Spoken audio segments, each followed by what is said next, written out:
Hi everyone, welcome to the latest episode of the Real World Nutrition Podcast.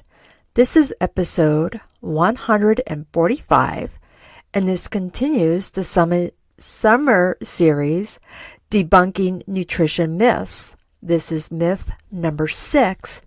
You need supplements to get all your nutrients.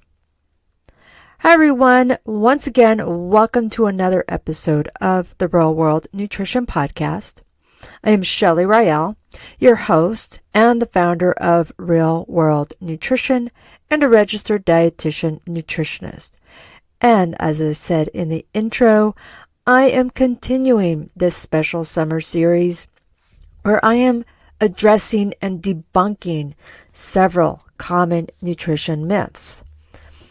And as I said, this episode is about the myth that you need supplements to get all your nutrients. All right, so let me get to the root of this myth. The supplement industry, I should say, is booming. Many people are selling supplements, not just at the big box stores and the specialty shops, but individuals selling supplements through various marketing programs. And there is this widespread belief and even misinformation that people need to take vitamins and various supplements to meet their nutritional needs. And the myth that you can't get all your necessary nutrients from food alone is pervasive. So I want to just address what is a supplement briefly. This is something you take by mouth, and it can be a vitamin, a mineral, probiotics, protein, fiber, multivitamins and multiminerals, also individual herbs and other plant-based things that are meant to, not just plant-based actually, because collagen is also a supplement, and that's definitely not a plant-based supplement. But these are all things that people are led to believe that they need for optimal health. So let me get to the truth about supplements. While supplements can be beneficial in certain situations, most people can meet their nutritional needs through a well-balanced diet. So most people can. That's the emphasis there. They can. So there's a lot of marketing that suggests that our soil is depleted or that our food is deficient in so many nutrients, when that is just wholly untrue. That is not a fact. That is marketing. Foods, whole foods, but foods in general, provide a complexity of nutrients. Plant foods provide fiber. Foods provide bioactive compounds that supplements can't replicate. So we have what we refer to as the synergistic effect of multiple nutrients in their original state to have the most benefit. So for example, an orange does provide vitamin C, but it also provides fiber, antioxidants, other beneficial compounds that we see the benefit in having that whole food with the multitude of nutrients have much more benefit than a vitamin C supplement. And the truth is that we can easily overdo it on supplements that we don't have with food. So I'll get to that in a minute. Now I do want to acknowledge there are some exceptions when we're talking about getting your nutrients from food alone. Certain groups of people, such as pregnant women, older adults, some people with specific medical conditions, those with dietary restrictions, may benefit from a supplement. So while on one hand I say we can get it from food and then list a whole bunch of groups that may need a supplement, that's just generally not who I'm talking to. So I'm not often talking to pregnant women. I do often talk to people with various diet restrictions, and that could be for medical reasons of allergies or intolerances, or just choosing to eliminate certain foods. So for example, if somebody has a dairy allergy, we may need to address some of the nutrients found in dairy foods that may need supplementing, but first we try to find other foods that provide those nutrients. But let me give the example of pregnant women. There's just a couple of nutrients that are really difficult to reach during pregnancy without the use of supplements. One being folic acid, or folate is the nutrient. Folic acid is the supplement form of that nutrient that is much better absorbed. And this is super essential to help reduce the risk of neural tube defects, so something like spina bifida or anencephaly. Vitamin B12 is important for vegans because it's primarily found in animal products, yet interestingly it's also found in fortified foods. So just because somebody is vegan and not eating animal products doesn't always mean they need to take a B12 supplement. So let's talk about some of the evidence regarding supplements here. This is a much studied area of medicine and nutrition. So numerous studies have shown that a diet rich in fruits, vegetables, whole grains, lean proteins, healthy fats provide all the essential nutrients we need for optimal health. And the Dietary Guidelines for Americans does recommend meeting nutritional needs primarily through food and not supplements. So I want to emphasize this. The studies have shown that a diet rich in fruits and vegetables and these whole grains and all these other things I just said are needed for good health. And we can't get it from food. And in the past, I've had people who are promoting supplements. And I say, hey, do you have research on your supplement? And they say, oh, yes. I said, I'd love to see it because I know a lot of places don't. Independent places that sell supplements don't always have the research. And I can get pages and pages of documents that talks about the health benefits of strawberries, the health benefits of tomatoes, the health benefits of fiber. But it's not referring to that specific supplement. It's talking about the nutrients in the food is what the research is. So I want to make that clear when there is a suggestion that there is research on the supplement that may or not be what is accurate. It may be research on that specific nutrient. Now I do want to talk about research about specific supplements. There was a review several years ago of that was published in the Journal of the American Medical Association that found that most supplements do not prevent chronic disease and do not reduce the risk of early death and might even be harmful if taken in excess.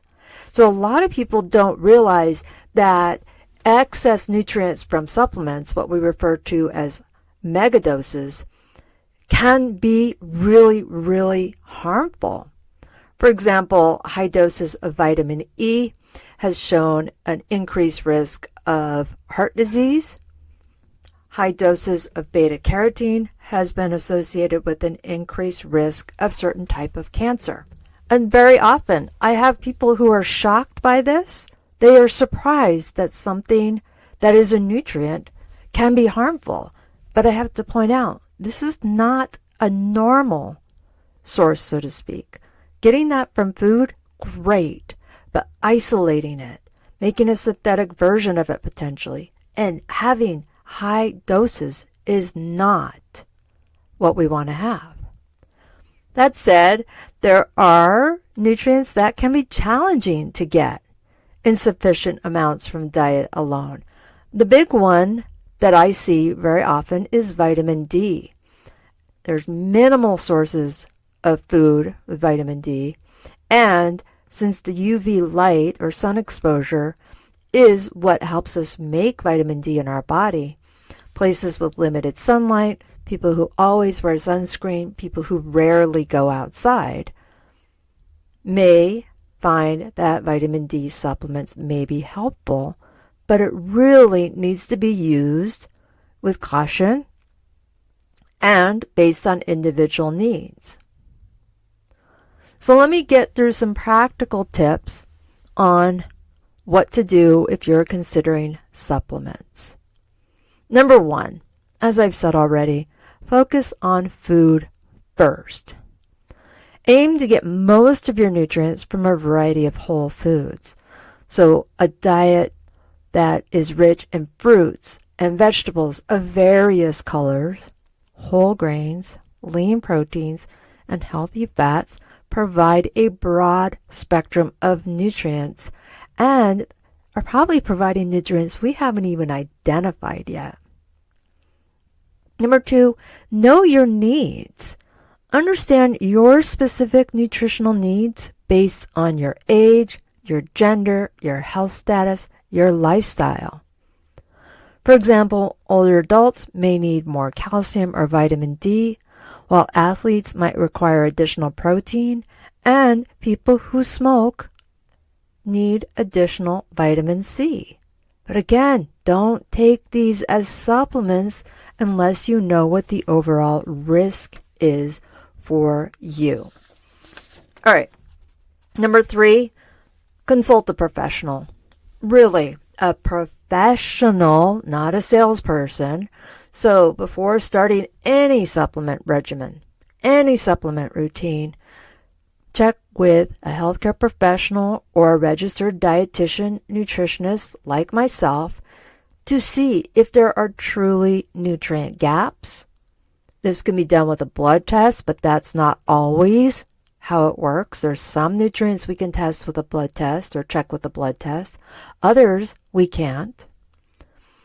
And we can also look at your overall diet. If you have food restrictions, if you have foods you avoid for various reasons, allergies, you may be deficient, but also the other things is sometimes how these nutrients interact with each other. Having a whole load of supplements may be canceling each other out. So we can make recommendations as appropriate.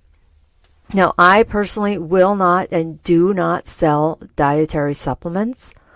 That's something that I choose not to do. Some health professionals do, some doctors do, some dietitians do. That is something I've chosen not to do. I also, again, want to make sure that when you are consulting a professional, this is not somebody who is a salesperson selling you the supplements, whether you're talking about in the specialty grocery store or the specialty supplement store, or somebody who does it through their downlines, so to speak. So again, use caution. Which brings me to number 4. Be cautious with dosages. Avoid taking megadoses of vitamins and minerals unless prescribed by a healthcare provider. More is not always better and can be harmful. So if you're prescribed a megadose or a very high dose of vitamin D, that may be to correct a severe deficiency. High doses of vitamin C, people think vitamin C isn't a big deal, but taking high doses of vitamin C, or the equivalent of 2,000 milligrams a day, can lead to GI distress and diarrhea and promote increased nutrient losses. But also, there's things like iron and calcium don't get along. You don't want to take those together, and those are just some examples. So again, that's where the professional comes in, and avoid taking high dosages or supplements that may not go well together, and they need to be separated. And number 5, read labels. Now, if you choose to take supplements, I tell you to take a close look at those labels. Look at the dosages, look at the ingredients, look for third-party testing, and really see what you're getting in there. You'll probably see that there's, in most supplements, that it may help with this, it could help with that, it supports this. And then it says these statements have not been evaluated by the Food and Drug Administration. That is because the FDA does not approve dietary supplements after it goes to market. They do not have the authority to do that. The supplement industry is primarily a self-regulated industry. And you can choose to have your opinions on what the role of the FDA is there, but the fact is, they're not approving your dietary supplements. They're not inspecting those dietary supplements. They may be in an FDA-approved facility, but that doesn't mean the pills that you're popping or the powders or the stuff you're stirring into your coffee has approval by the FDA. So be careful. So, while supplements can be helpful in certain situations, most people can get all the nutrients they need from a well-balanced, varied diet. So it's important to focus on whole foods and consult a healthcare professional before starting any supplements. Again, there could be interactions with some things that you're already doing. So if you are interested in learning more about supplements and how that works for you, you can schedule a free 30-minute introductory call to discuss some of these things and how you can work on ensuring you're getting all the nutrients you need through food. And that's a link in the show notes. Also, I do have a reference to the links about dietary supplements and some of the research about that linked in the show notes as well. All right, everyone. Thanks for joining me in this episode of the Real World Nutrition Podcast. I encourage you to subscribe, or more specifically, follow this podcast so you get every new episode each Friday. And next week, I've got another nutrition myth I will be addressing. All right, everyone. You take care. Bye for now.